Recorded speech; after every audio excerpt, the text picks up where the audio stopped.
Hello, everyone. I just want to give it a minute. Oh, you know what? Brett, I don't know if you are able to allow me to share my screen because it said that I'm a participant, so I'm not able to share my screen for my presentation. Yeah, give me just 1 second. I think I can fix that. Okay, thank you. Welcome, everybody.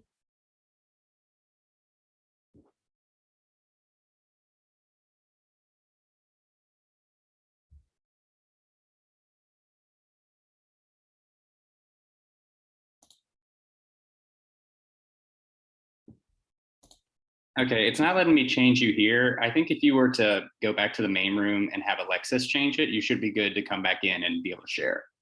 Okay, I'll go out and then I'll come right back then so I can share my screen. So give me 1 second, everybody.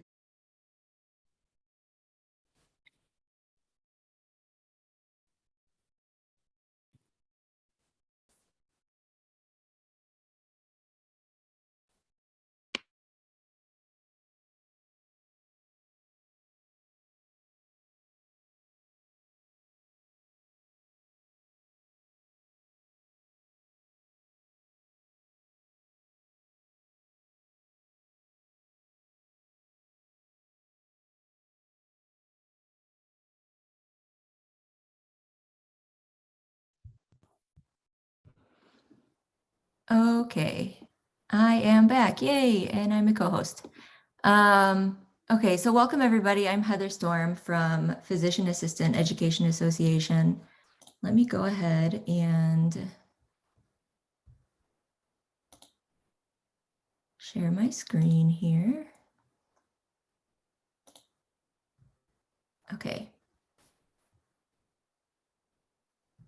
So before I get started, I wanted to ask if anybody had any questions about the profession or PA school just straight away before I dive into here. So if you have any like burning questions, I don't want to make you wait an hour before I jump into the presentation. So you can just go ahead and unmute yourself and jump in if you do.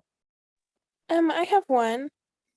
Sure, go ahead. I've heard somewhere that some schools are no longer requiring, like, I think is it the GRE or one of the tests that they're no longer requiring? Is that true for all programs or just some?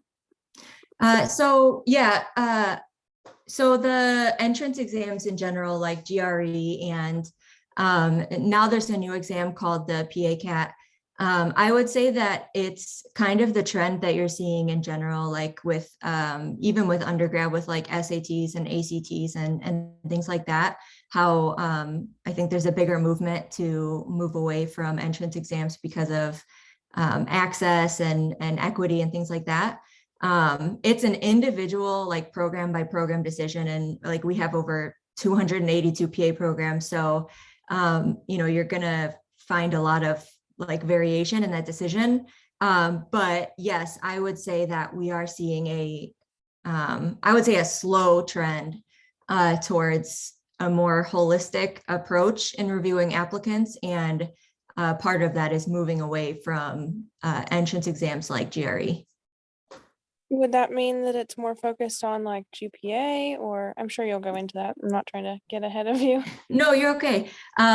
It depends on the program. So you would need to look at things like the mission statement.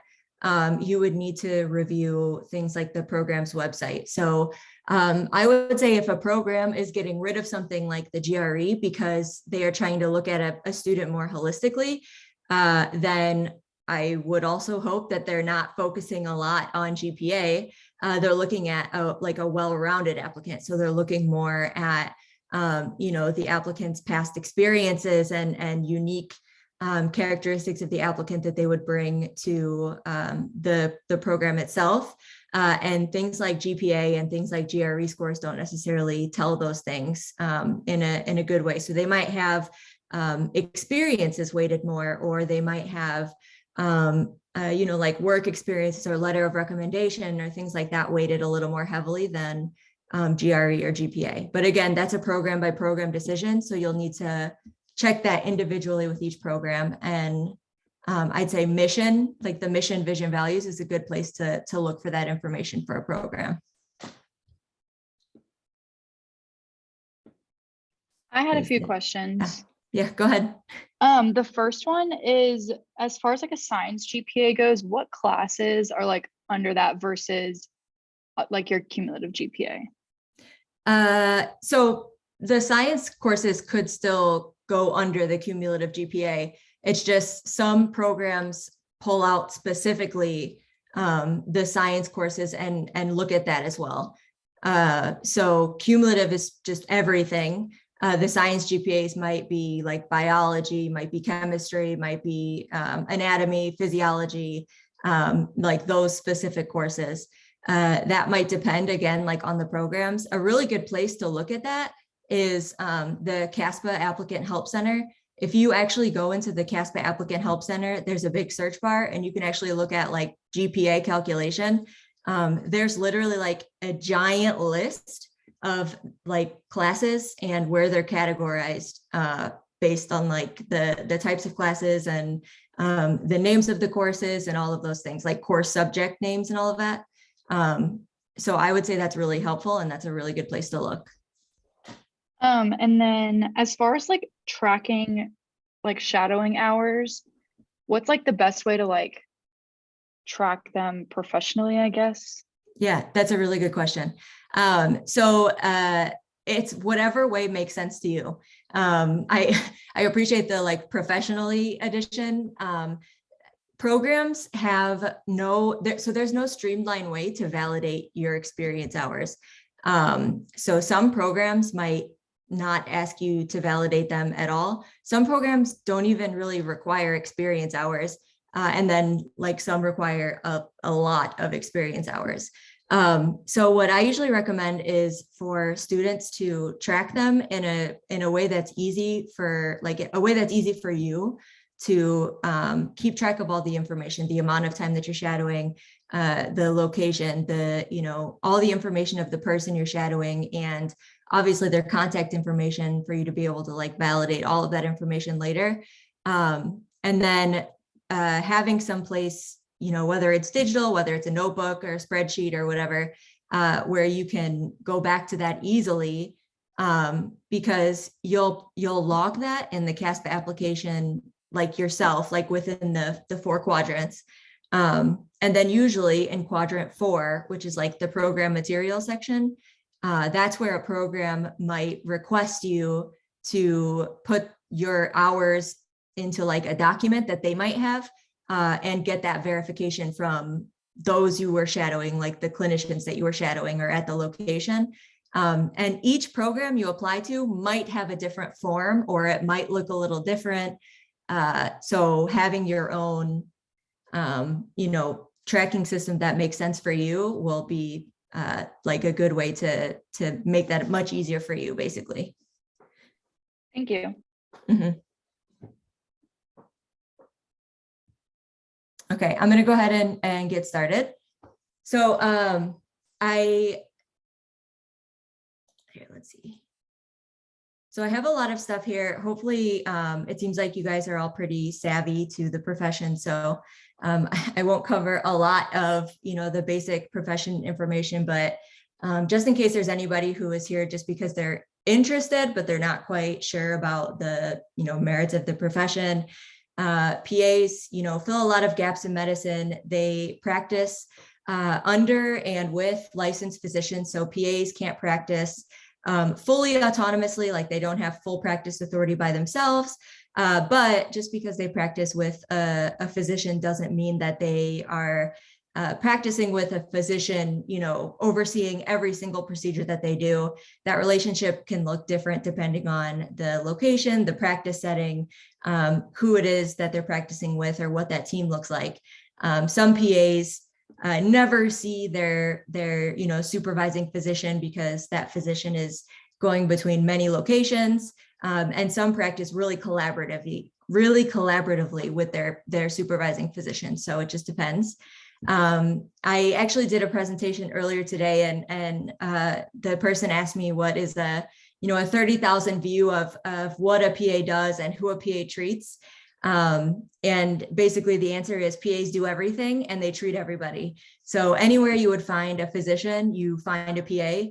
And PAs can practice in every setting, in every specialty, in every medical subspecialty. You know, PAs can do pretty much everything that a primary care physician can do, you know, all the way from, like I said, primary care up to, you know, surgery, you know, being first assist in surgery. So that did not work. So this is just, you know, what do PAs do? They can do everything, basically. In the economy today, just showing that, you know, PAs are the physician assistant profession is constantly growing. The US News and World Report, they have a few different lists that PAs are pretty consistently on the top rankings of. And then since, I mean, for the past at least like 6 years or so, the growth of the PA profession has been, you know, faster than average for most other professions, and has been projected to grow pretty rapidly and pretty at a pretty high rate. The median annual salary of the PAs is here, and then the job market score and the work-life balance. Those are two things that I would highlight as things that a lot of PAs really advocate for when they go into the PA profession. So a question I get a lot as, you know, somebody who works in like pipeline outreach and things like that is, what is a, like, why PA? Why did you choose PA? Why did you, you know, decide to become a PA or over other professions? And a lot of PAs respond that it's because of the work-life balance, and because of the ability to just go into specialties without, you know, really additional training, because PAs are trained in everything. They're trained as medical generalists. So they don't ever really have to choose one specialty and stick to it. You know, changing specialties is as simple as just getting a new job in a different specialty.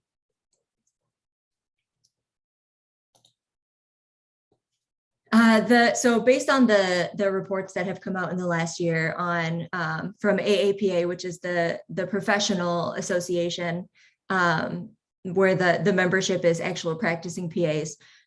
These are the top practice specialties that people are going into.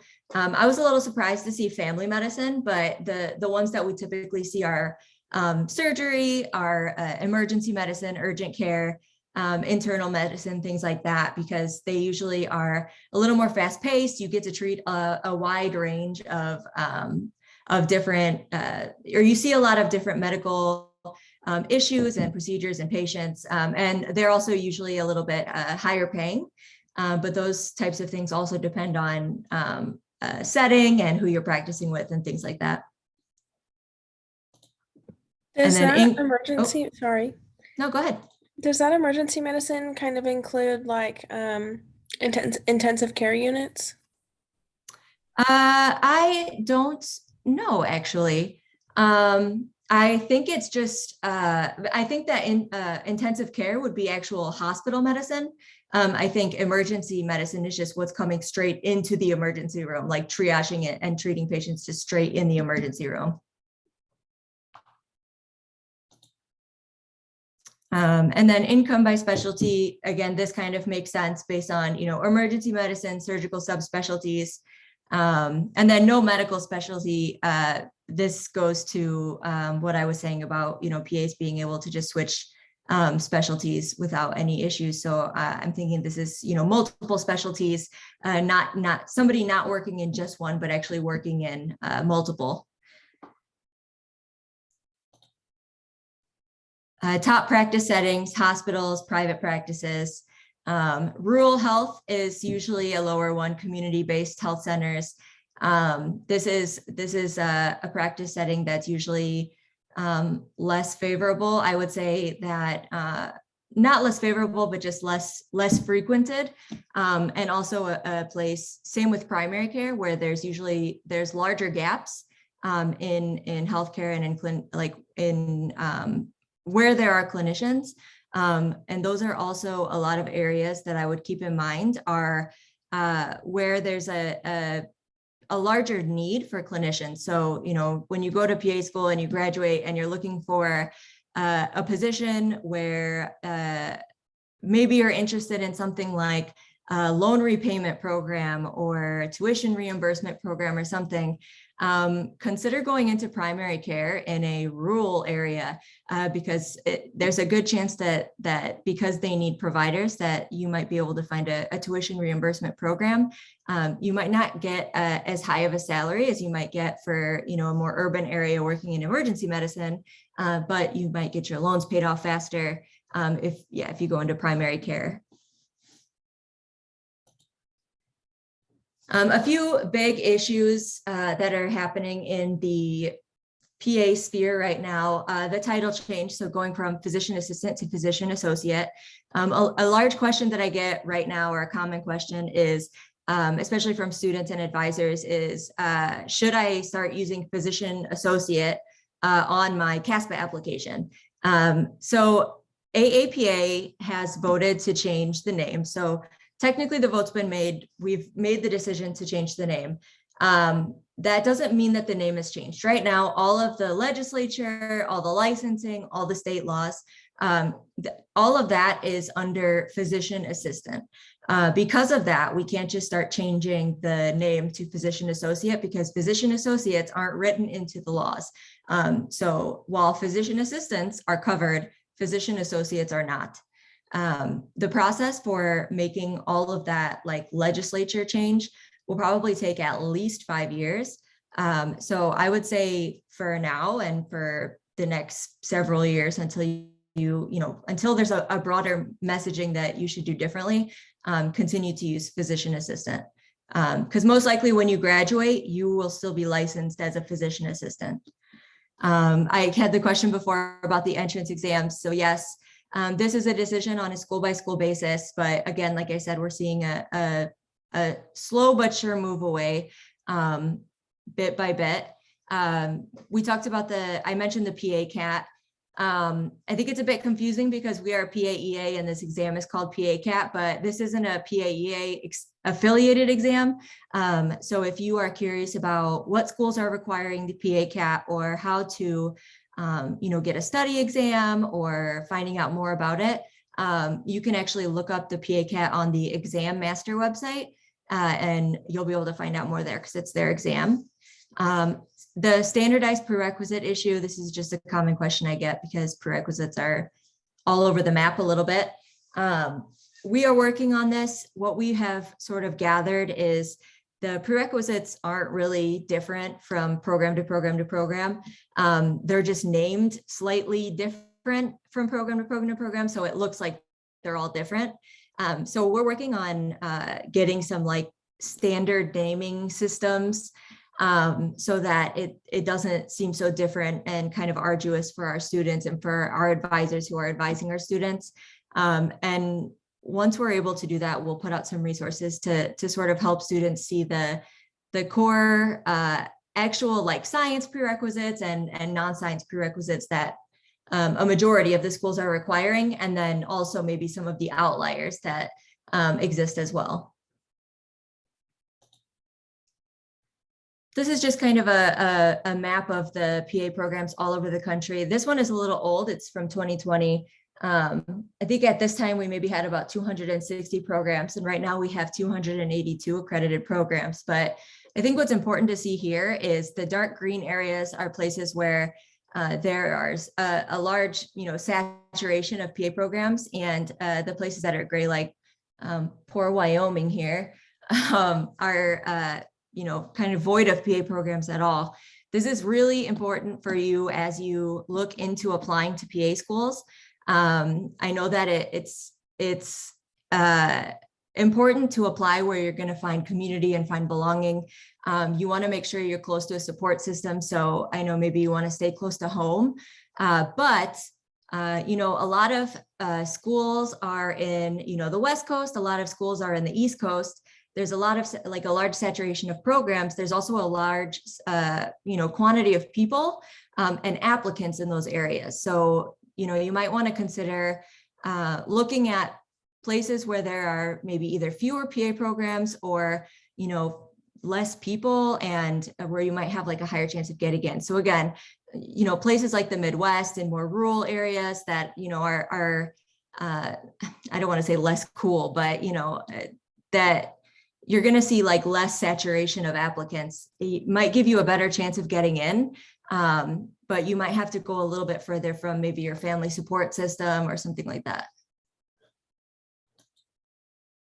And then I just added this, but I'm sure you all know of the in-state PA programs that you have, but I just pulled them from ARCPA's website. ARCPA is the accrediting body for PA programs. There's a few more programs that are in development, but I just pulled the programs that are fully accredited. And then this is, so CASPA. So this is the CASPA application. This is the 4 quadrants that you see once you log into the application. So I'm not going to go through every bit of information that's in all the quadrants, but just some key things to note is in quadrant 1, that's where your personal information goes. Some key things in there are the application user agreement. So that's kind of like your professional code of conduct as you go through the applicant process. And that takes you kind of all the way through applying and sort of almost all the way through up to matriculating at the program. So it's kind of a good thing to remember that you need to maintain professionalism all the way through the process, which means, making sure that if you accept an offer at a program, that you notify all of the other programs that maybe extended you an offer that you won't be attending, because that means that you're holding a seat at those programs that they can release to other students. Making sure that you are respectful in all of your communications, making sure that you are including all of your information in your CASPA application. You're not leaving anything out intentionally, things like that. Not that anybody would do that. I know everybody is all very professional and great, but just making sure that you maintain that professionalism. And then the advisor release in there is important as well. If you work with advisors, if you don't check this release, they won't be able to access your information, which is how they're able to help you based on your application data to like year over year to make sure you can get into PA school. There's also a COVID-19 impact essay that we've had for the last couple of years. It's basically to say, how have you experienced hardship because of COVID-19, or if you have experienced hardship, basically detail that for us. This essay is optional and, only some of our programs use it. It's not something that programs are required to use.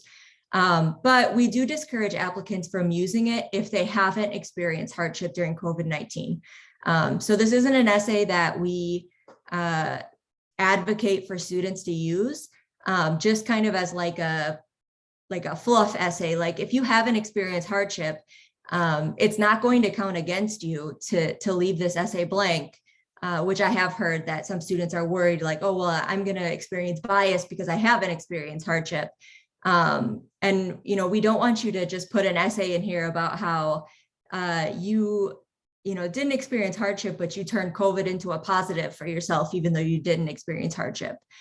This is a place for you to talk about if you've experienced hardship and you had to quit your job or had to drop out of school and had to take care of your family, or, whatever it is, you experienced financial difficulties or whatever, you couldn't do your experience hours or anything like that. Academic history, this is usually the longest to complete because of the large amount of transcript entry. Supporting information, I usually encourage applicants to complete this first because it's kind of got the major pieces like the experiences, evaluations, and the personal statement, the essay. So for your evaluations, like I have here, before you submit, you have to have requested at least 2 of your letters, and then you can't go through the verification queue unless you've actually received 2 of those letters. So what I usually recommend is, way before you're even ready to start applying or before the cycle starts, that you should be like chatting with your letter authors to prepare them for like, hey, this is when the CASPA application cycle opens.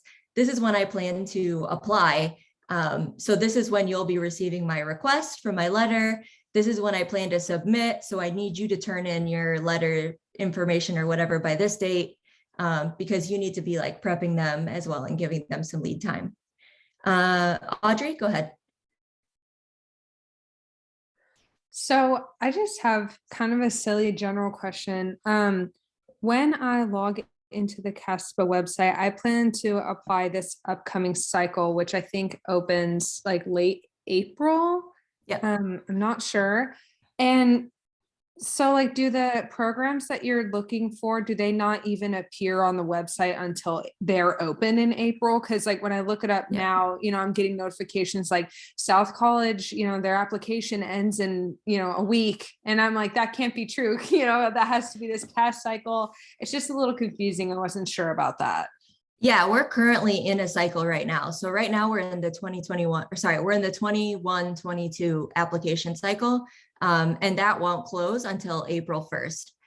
So between April 1st and April 28th, which is when the next cycle opens, CASPA will kind of close down, and you will not be able to log in and start all of your account information, see the new programs, to like add them to your CASPA application and everything, until April 28th, 2022. So anything you see now is from the current cycle that we're in. You won't see the new stuff until the next cycle actually opens. Okay. And can you start working on an application in advance, or do you essentially have to start as soon as they open in April? Nope, you could actually start loading in your information right now. And then once the cycle closes and then like it opens, the next one opens on April 28th, you'll be prompted once you log in. You just keep the same, login credentials. You would log in, and then there you would get a prompt that says, hey, we recognize you, you have an account. Do you want to roll over your information that you've included, or do you want to start fresh? And it would wipe your information clean if you wanted to start fresh. So you can roll it over. The one thing to make sure to remember is that your letters won't roll over. Your essays won't roll over, and nothing from the program materials section will roll over. So quadrant 4, nothing from there will roll over, but everything else will. So if you start putting in transcripts, that stuff will, all of your personal information will, all that stuff. Okay, that makes sense. And then I promise this is my last follow-up question. Do you have to pick a program specifically before you can start working on it? And how would that impact like the rolling over? I think you used to have to, and I think we actually removed that option. So you should be able to go in and just delete it. If it doesn't let you, you can just pick a random program and still fill out your stuff. It doesn't affect the rolling over. If you don't actually apply to that program, it doesn't matter. Okay, I was worried about that because I didn't want to pick a program that I wasn't going to end up applying to. And then, okay, yeah, that makes sense. Yeah, it's Thank you okay. so much. Yeah. Let me see. Your essay. Yeah, the essay is just, please explain why you're interested in being a PA. It's 5,000 characters, not words, characters. And it never changes. It's the same. It's been the same essay for, I don't know, forever, since CASPA started. So if you want to start like thinking about that now, drafting it now, not inside CASPA, but just on your own in a Word document, I don't think that's a bad idea. I would say start drafting it now. If you guys have a group of you that are looking to apply, use each other to review your essays, have your advisors review your essays, have, random faculty members and family members and whoever review your essays. I think having as many perspectives as possible is really good. And then the program materials, which I talked about, is quadrant 4. So these are program specific questions. And sometimes for programs, they use this in place of a separate link or something for where they put their supplemental application questions, or requested documentation. So if you're in the military and you indicate that in your application, a program might include a place for you to upload your military documentation, or they might ask you for you to upload your resume or something like that. Not every program has program materials required. They might not ask you any questions. They might not ask any of these things. So as you add programs or go through the application process, the program material section can take varying amounts of time to fill out. It just depends on how many programs you're looking at applying to. I don't know if you all are aware of how the application has looked in previous years, but we're making some changes this year. So they're important things to note. So I'll go over those a little bit as well. We do have a fee assistance program and a fee waiver. So our fee waivers used to just cover the initial application. The initial designation was $179. Now we have updated the fee waiver to cover the cost of 2 programs, so $235. So it'll cover the initial and then the second designation. Another thing is that we heard feedback from students that they were afraid of sometimes applying for the fee waivers because it used to show up on WebAdmit, which is the back end of the CASPA application that programs can see.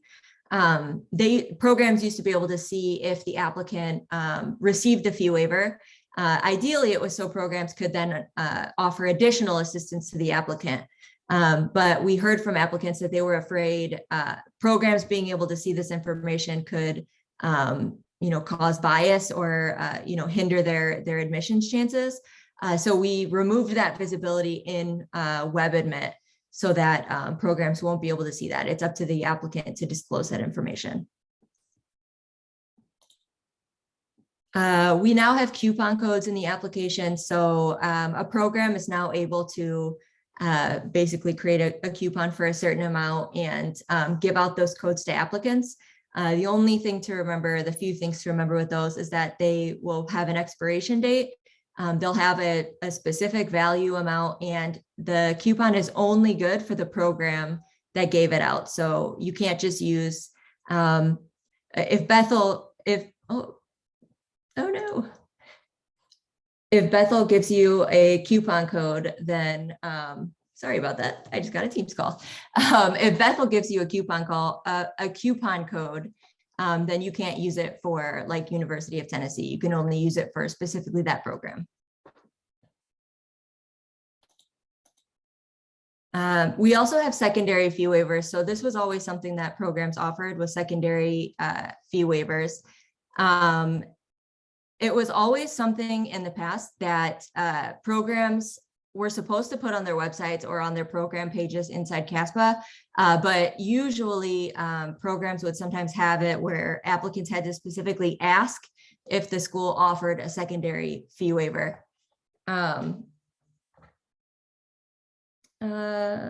Okay.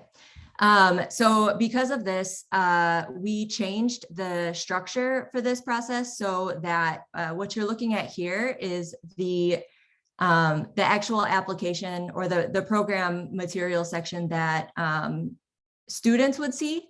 And so you're able to see right here that the program is indicating that they have a secondary application fee waiver available. This allows you to be able to not have to disclose your fee waiver eligibility to the program, and allows you to see if the if the program has a fee waiver, so that you can just reach out to them and apply for it. And then there's also a thing, I guess, called Ban the Box, which I don't know if you all know that much about it, but basically it changes the way that programs are allowed to ask felony and misdemeanor questions to their applicants.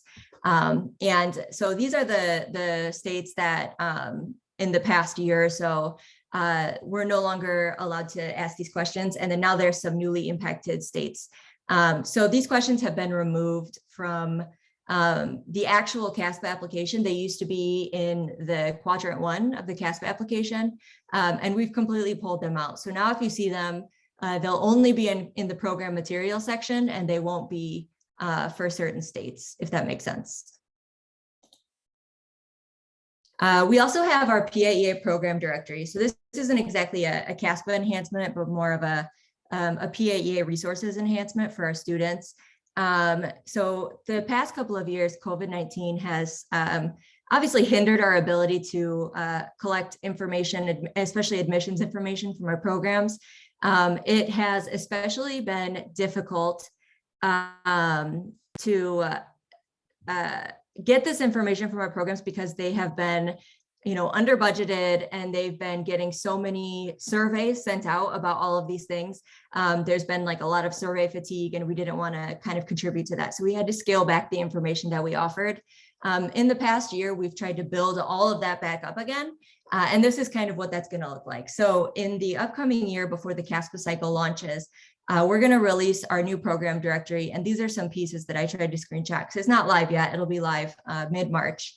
And so some of the things that we'll have available are the program length in months. And we've added pieces such as the ethnicity of the program matriculants, program matriculants by gender, things like that, because we're also trying to increase the number of students that are underrepresented in medicine.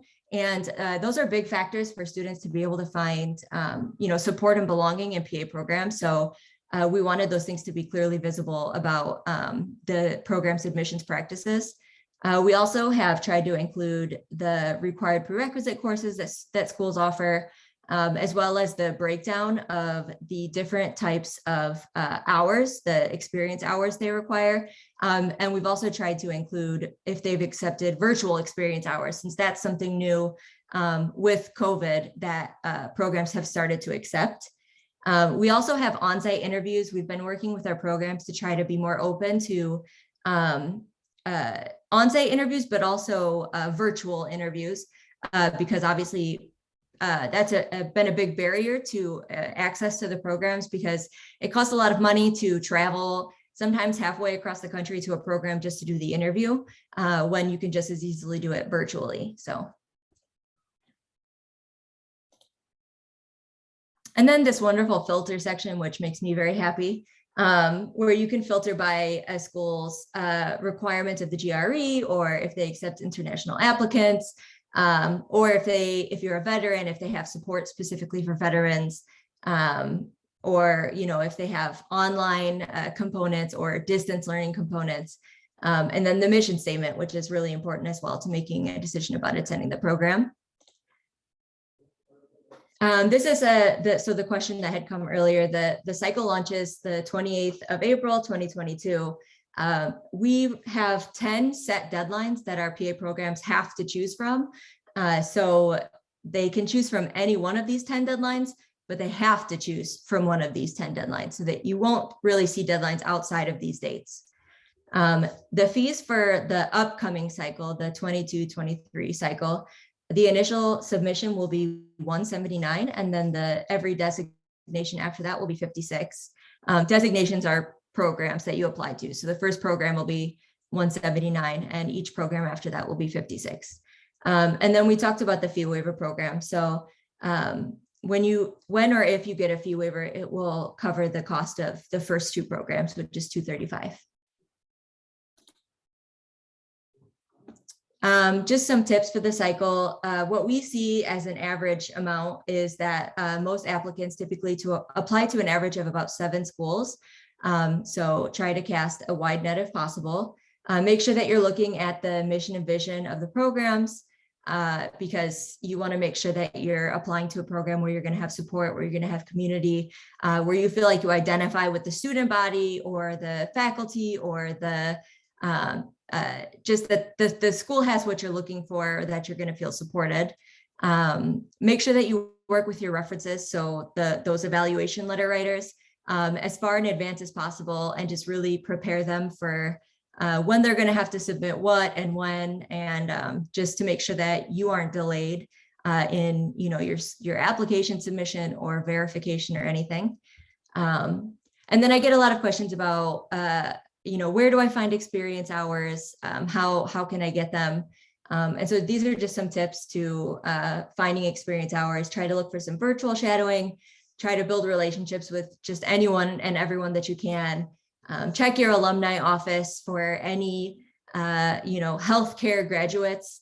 You never know if maybe shadowing a physical therapist or shadowing a nurse or shadowing, a speech language pathologist, it might be able to indirectly connect you with a PA, even if you don't, if you don't think of it that way.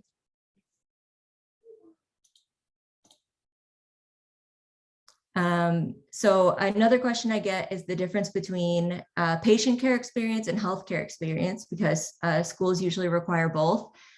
Patient care experience is hands-on and directly directing the course of treatment for a patient. So a lot of what we see under those categories is like EMT, paramedic, nurse, physical therapist, CNA sometimes too, but then I have a note at the bottom. Oh, it says CAN instead of CNA, but some positions like CNA sometimes can fit in either category depending on the actual job responsibilities. Healthcare experience, a lot of what we try to describe as that is just working in a healthcare environment. So it could be a scribe.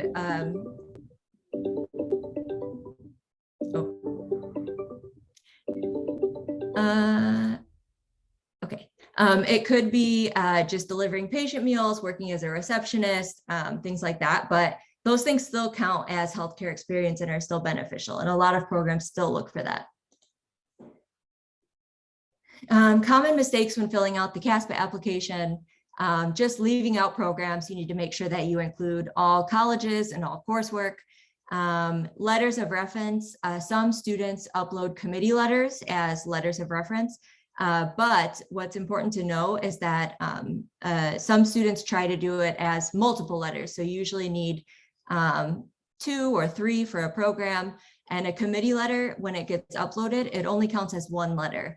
So if you are, planning for, multiple members of that committee counting as multiple letters of your requirements, then you need to pull those out separately and upload them separately. You can't upload them as 1 committee letter. For the personal statement, when you upload that into the CASPA application, I usually recommend saving so if you copy and paste it, if you, say you type it up into Word, you copy it, you paste it into the CASPA application. I usually recommend, pasting it in, saving it, and then closing out of your CASPA application, walking away and then coming back in, logging on and looking at it again, and then proofreading it. Because usually when you close out of the application after pasting it, there's some errors that appear with the formatting that don't show up until you close out of the application. So you don't want to submit with those formatting errors, but you won't see them unless you actually paste it and then close.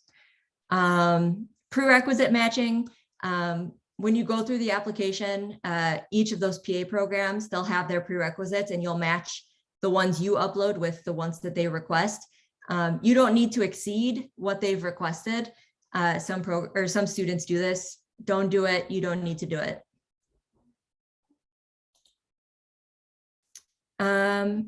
Fee waivers, just make sure that you have all the proper documentation, make sure that you have your federal income tax returns.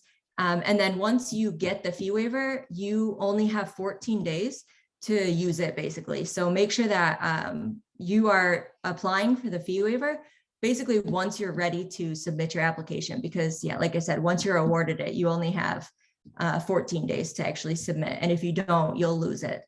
And then transcripts, like I said before, make sure that you clear up any financial holds with your school. So if you have like an overdue library book or like a parking fine or anything like that, schools will not send your transcripts. So make sure that you clear all those things up prior to, going into your CASPA application. Professional transcript entry, that's an outside service that Liaison, the company that hosts the CASPA application, their software, they also offer professional transcript entry. It's completely separate, and you would pay a separate fee if you wanted to use that. As it says here, they don't begin doing that work until all the transcripts are received and you've submitted, because it's part of like the verification process. It's up to you. You don't need to use this. You can do all of this entry yourself. It's just an option. And then the application status. So basically you get status updates, you get notifications inside your application. Just make sure to check them. A lot of times, you know, things get sent back to applicants, especially in the verification process, that they have to review or fix or whatever, and applicants don't check their notifications. And so they miss a deadline because they needed to do some action that they never logged in to check on. So it's really important to consistently check in on that. And that's it. So these are just some resources. The CASPA Applicant Help Center, it's just a whole body of information that like walks you through the entire application. So just, I mean, review that all the time. CASPA customer service, they're there to help you with the application. This is our website. We have an advisor and a pre-PA page, and then the program directory link. And then we also have a PA Focus accounts where you can follow us, and we post out helpful information about CASPA, any changes. It's specifically geared for like pre-PAs and students. So I would recommend those. And then we have this email, students@paeaonline.org. That's where we answer any questions about the application process, any questions for like pre-PAs, anything like that. So. And then we have 2 upcoming virtual fairs that are completely free for students. So I would recommend those as well. The one in April 9th, it's hosted on the virtual Career Eco platform, 9 a.m. to 9 p.m. Eastern time, and you can join anytime throughout that process. You just go to these links and you can, like I said, register for free. The one in July 23rd, is a minority recruitment fair. So we're going to have a lot of really great speakers for both of these. One of our speakers is even going to be a former Cincinnati Bengals football player, Oni Moma. So we're really excited about that. And that's it.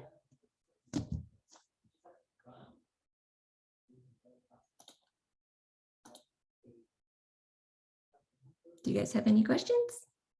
I know that was a lot of information, so.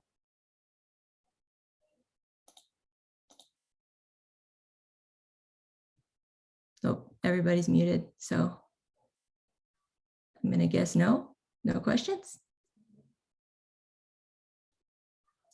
Okay, I'm gonna send you guys all back then. Thank you. Okay, thank you.